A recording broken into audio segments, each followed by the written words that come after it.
दोस्तों नमस्कार। आज की कहानी है माँ आप माँ बनने वाली हो। कहानी अच्छी लगे तो चैनल को लाइक शेयर और सब्सक्राइब करना न भूलें। घंटी का बटन दबाकर ऑल का आइकन जरूर प्रेस करें। दरवाजे की घंटी बजते ही निर्मला जी दरवाजा खोलने भागी। बड़ी उत्सुकता से वह अपनी डॉक्टरी रिपोर्ट का इंतजार कर रही थी। जैसे ही दरवाजा खुला, सामने बेटा सुधीर खड़ा था। निर्मला जी ने पूछा, क्या हुआ सुधीर? क्या कहा डॉक्टर ने? रिपोर्ट में क्या आया है? उनका बेटा सुधीर नजरें नीची करके घर में घुसा तो उसका चेहरा उतरा हुआ था। निर्मला जी ने फिर से पूछा, अरे सुधीर, बोल क्यों नहीं रहा? मैं तुमसे कुछ पूछ रही हूँ। आखिर मेरी रिपोर्ट में क्या आया है? तभी रसोई से सुधीर की पत्नी स्वाति, जिसकी शादी को अभी 3 महीने ही हुए थे, बाहर आ गई। स्वाति बोली, क्या हुआ मम्मी जी? आपसे कुछ पूछ रही हैं, आप जवाब क्यों नहीं दे रहे? सुधीर ने रिपोर्ट स्वाति को पकड़ाई और वह अपने कमरे में चला गया। निर्मला जी मन ही मन बड़बड़ाई, अजीब लड़का है, कितनी बार पूछा लेकिन जवाब ही नहीं दे रहा। स्वाति बेटा, जरा तू ही मेरी रिपोर्ट देखकर बता कि रिपोर्ट में क्या आया है। स्वाति ने जैसे ही रिपोर्ट खोली, उसकी आंखें फटी की फटी रह गई और वह हड़बड़ा कर बोली, मम्मी जी, वो क्या है कि निर्मला जी ने रिपोर्ट स्वाति के हाथों से लेते हुए कहा, अजीब बात है, जो रिपोर्ट देखता है उसके मुंह से कुछ फूटता ही नहीं। जरा मैं भी तो देखूं, ऐसी कौन सी बीमारी हुई है मुझे। निर्मला जी जैसे ही रिपोर्ट को पढ़ी वह दंग रह गई। पॉजिटिव? यह क्या बकवास है स्वाति, यह क्या है? अरे पागल हो गए हैं क्या अस्पताल वाले? इस उम्र में ऐसा कैसे हो सकता है? अगर यह विषय स्वाति के लिए भी बड़ा ही हैरान करने वाला था, परंतु उसने खुद को संभालते हुए कहा, मम्मी जी, अभी भी आपका शरीर औरतों की होने वाली हर गतिविधि के अनुसार ही चल रहा है। ऐसे में यह सब मुमकिन है। निर्मला जी ने कहा, अरे चुप कर तू, यह हकीकत की जिंदगी है, कोई फिल्म नहीं चल रही। तू ठहर, मैं अभी सुधीर से बात करती हूँ। सुधीर, ओ सुधीर बेटा। निर्मला जी अपने बेटे सुधीर को आवाज लगाने लगी। सुधीर की अपनी माँ का सामना करने की हिम्मत नहीं हो रही थी। वह कमरे से बाहर नहीं आया। स्वाति ने अपनी सास निर्मला जी के कंधे पर हाथ रखा और कहा, मम्मी जी चिंता मत करो, मैं लाती हूँ उन्हें बुलाकर। निर्मला जी वहीं लिविंग रूम में सोफे पर निडाल होकर बैठ गई। स्वाति कमरे में सुधीर को बुलाने गई तो वह बोली, सुधीर, यह क्या तरीका है? माँ तुम्हें कितनी देर से बुला रही है। सुधीर ने कहा, स्वाति तुम भी मुझे ही कह रही हो, तुम्हें माँ का सामना करने की हिम्मत नहीं है। तुम्हें पता है ना मैं क्या, माँ की क्या रिपोर्ट आई है। स्वाति ने कहा, परंतु सुधीर, इसमें मम्मी जी की क्या गलती है? और ऐसे नाराज होकर कमरे में घुसने से काम तो नहीं चलेगा, कुछ न कुछ तो करना ही होगा। सुधीर ने कहा, माँ बाबूजी को अपनी उम्र का लिहाज करना चाहिए था। उन्होंने एक बार भी हमारे बारे में नहीं सोचा। हमारी शादी को 3 महीने हुए हैं। हद कर दी मम्मी पापा ने। स्वाति बोली, सुधीर कुछ कहने से पहले जरा सोच लिया करो।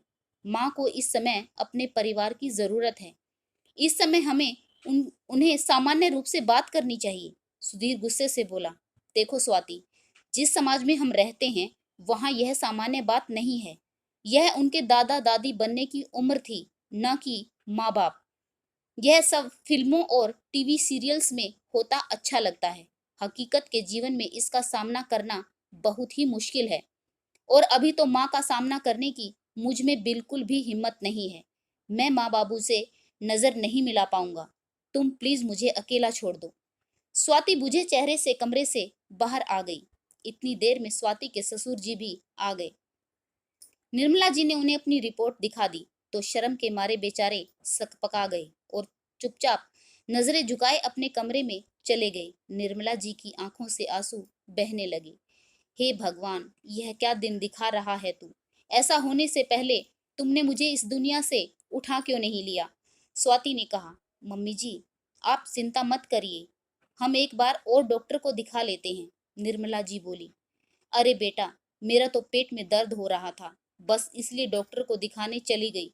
मुझे क्या पता था मेरी जान को यह महाभारत खड़ी हो जाएगी। निर्मला जी रोने लगी। स्वाति ने कहा, मम्मी जी इसमें शर्म की कोई बात नहीं है। आप रोइए मत, इस समय पर रोना आपकी सेहत के लिए ठीक नहीं।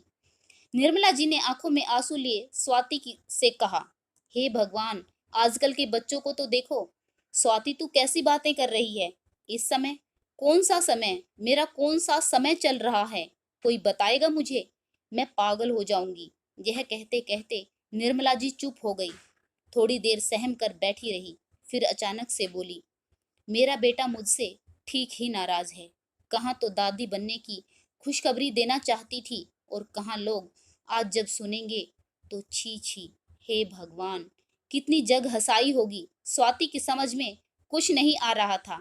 इधर पति अपनी माँ से नाराज है, उधर ससुर जी किसी से बात नहीं कर रहे, यहाँ उसकी सास लगातार रोई जा रही है। स्वाति बेचारी क्या करे, किससे राय ले, किससे बात करे? बड़ी मुश्किल से स्वाति ने सास निर्मला जी का ढांढस बंधाया। आज शाम किसी ने खाना भी नहीं खाया। घर में मातम का सा माहौल था। स्वाति ने हिम्मत करके सास से कहा, मम्मी जी आप सो जाइए, कल सुबह हम डॉक्टर से बात करने चलेंगे। आप चिंता मत करिए, सब कुछ ठीक हो जाएगा। निर्मला जी अपने कमरे में सोने चली गई, लेकिन उनकी आंखों में नींद नहीं थी। कमरे में जाते ही पति पर खूब चिल्लाई।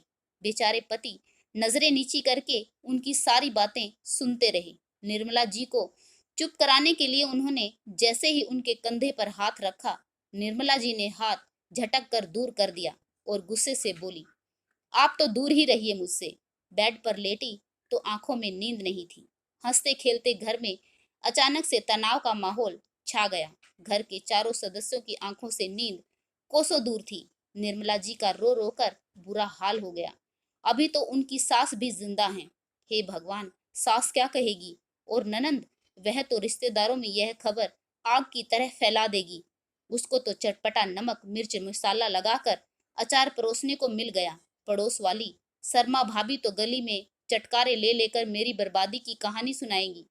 यह सोचकर निर्मला जी का हाल बेहाल हो रहा था। वह सोचने लगी, स्वाति ठीक ही कह रही है। अभी मेरे शरीर में औरत वाली हर गतिविधि होती है। 17 साल की थी, सुडौल कदकाठी देखकर घर वालों ने नाबालिग उम्र में ही शादी कर दी। 18 की हुई तो गोद में सुधीर आ गया। निर्मला जी की सास बीमार रहती थी। जैसे ही निर्मला जी का बेटा 21 साल का हुआ, सास ने अपने पोते का विवाह देखने की अंतिम इच्छा जताई, तो बेटे का विवाह भी सिर्फ 21 साल की उम्र में स्वाति से कर दिया। बेटे की शादी को 3 महीने ही हुए हैं। निर्मला जी 40 बरस से भी कम उम्र में सास बन गई, और अब फिर से माँ। हे भगवान, मैं क्या करूं? मन तो करता है कि कुएं में तालाब में जाकर डूब मरूं। सोचते सोचते सूरज निकल आया। आज जैसे तनाव भरी सुबह उस घर में कभी नहीं हुई थी। सुधीर ने ना रात को खाना खाया था, ना सुबह नाश्ता किया, और अपनी माँ से नजरें बचाकर सीधे कार में जाकर बैठ गया। बहू स्वाति ने निर्मला जी को हिम्मत देकर कार में बिठाया।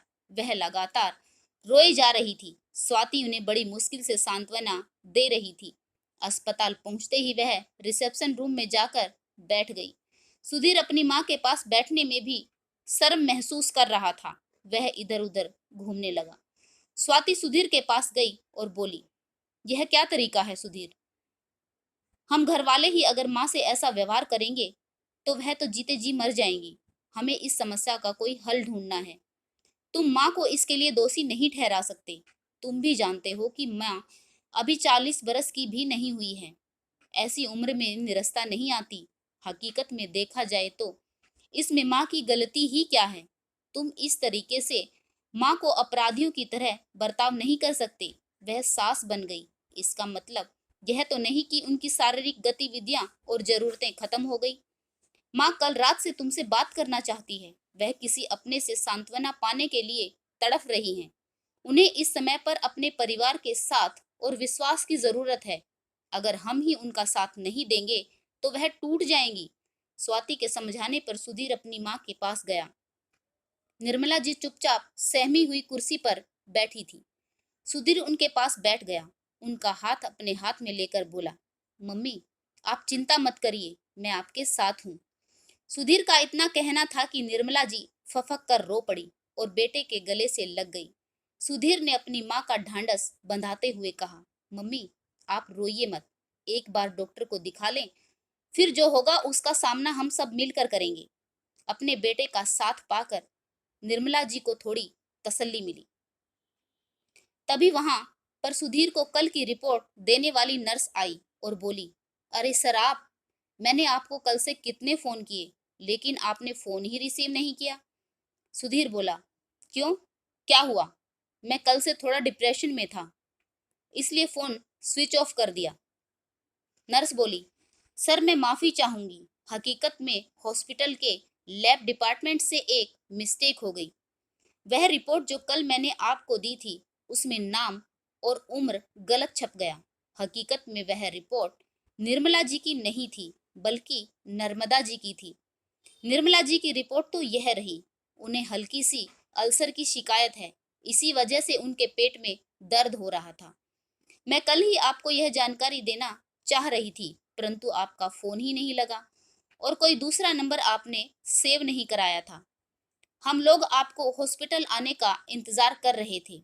नर्स की बातें सुनकर घर वालों की जान में जान आई। सुधीर नर्स को डांटते हुए बोला, मिस्टेक, ऐसा कैसे मिस्टेक हो गई आपसे? आपको पता है आपकी इस गलती की वजह से मेरे परिवार की कल की रात कितनी भयानक गुजरी है और आप बोल रही हैं कि गलती से मिस्टेक हो गई। नर्स ने नरम रवैया अपनाते हुए कहा, सर देखिए, गलती के लिए हम आपसे माफी चाहते हैं लेकिन गलती तो हो चुकी है। हमने आपको सूचित करने की पूरी कोशिश भी की थी परंतु आपका फोन ही नहीं लगा। सुधीर नर्स से लड़ने के मूड में था लेकिन नर्मदा जी ने उसे रोक दिया। वह बोली, कोई बात नहीं बेटा, अब सारी परेशानी तो सुलझ चुकी है, अब बात को बढ़ाने से क्या फायदा। मुझे तो इस बात की खुशी है कि इस तनाव भरे माहौल में भी मेरा परिवार मेरे साथ रहा। भगवान स्वाति जैसी समझदार बहू सबको दे जिसने इतनी मुश्किल परिस्थिति में भी मेरा साथ दिया। स्वाति बेटा मेरी अपनी बेटी होती तो वह भी इस समय एक पल के लिए नाराज हो जाती परंतु तुमने एक पल को भी मुझे अकेली नहीं छोड़ा। स्वाति ने कहा, मम्मी जी, मुश्किल परिस्थितियों में ही आपसी रिश्तों की पहचान होती है। अब चलिए घर चलते हैं। पिताजी को भी खबर देनी है कि माँ माँ बनने वाली नहीं है। सुधीर स्वाति और निर्मला जी से हंसने लगे और हंसते हंसते घर लौटे। निर्मला जी ने पति को आकर यह बात बताई तो पति सिर पकड़कर बैठ गए। हे भगवान, कैसी परेशानी में डाल दिया था। फिर सबने हंसते हंसते चाय का मजा लिया। आशा करती हूँ आपको यह कहानी जरूर पसंद आई होगी। कहानी पढ़ने के लिए आप सभी का बहुत बहुत धन्यवाद। जय जवान, जय किसान, जय हिंद, वंदे मातरम। भारत माता की जय।